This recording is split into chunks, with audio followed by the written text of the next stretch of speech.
This was probably one of the best main events I've ever seen, probably the best. There was a lot writing on this main event. This is a story that goes back over 40 years. There were so many different people who all played such an important role, either throughout the storyline or even throughout the match itself. There was a lot of pieces moving, and this easily could have been a terrible match, but it wasn't. It met, if not exceeded, expectations. Despite the fact that there was so much going on, every single piece played an important role. I mean, even this picture right here speaks volumes. You know, just the basic fact that they're not just having random wrestlers come out and put Cody over, but these are all specifically people who are victims of Roman Reigns. Literally, these are all people who at one point Roman used to build his empire upon, even at the detriment of themselves. And it really just shows you just how fragile his empire really was, because he used the bloodline to build his empire, but it's because of the bloodline he created so many enemies, and it was these same enemies that banded together to finally take him down. But even another important aspect that I really took away from this match with the storytelling was just truly how sad Roman Reigns really was. The whole point of the tribal chief as a character, you know, acknowledge me and stuff like that, is really about a guy who's doing everything that he can to finally meet the expectations that so many people had for him,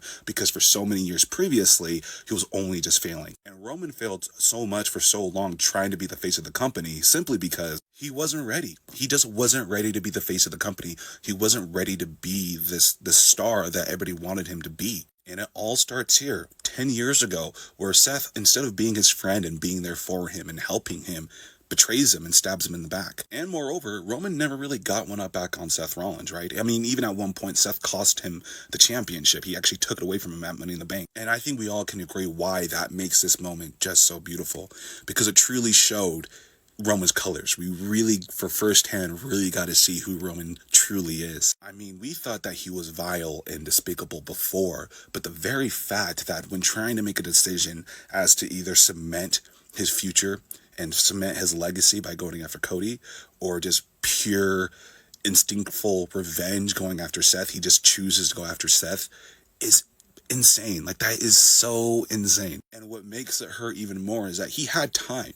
He sits there for a few seconds looking at both of them. He knows what's going to happen if he goes after Seth, but he still decides to do it anyways. So it was his hate and it was his anger that allowed him to achieve so much, but he just simply could not get himself to get over it, and it cost him everything. And what makes it so sad, and what makes it even more disgusting, is when you realize that he knew that.